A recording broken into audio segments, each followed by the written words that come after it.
welcome back to Rose Tinted. So basically I filmed a full house speed clean and this was after Christmas because I don't know about you, but if you've got kids you'll know exactly what I mean. But basically they get so much and everything is just littered all over the house and you need to try and find new spaces for all of the fun toys for them to play with. You find yourself wanting to change the bedding and wash cushions and just give everything the once over, and that is what I did, and I filmed it for you guys in a time lapse, so I hope you guys enjoy.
That I did between Christmas and New Year.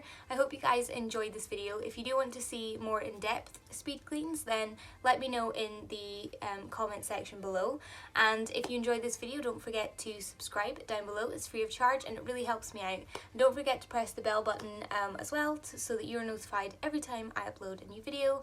And until next time, bye guys!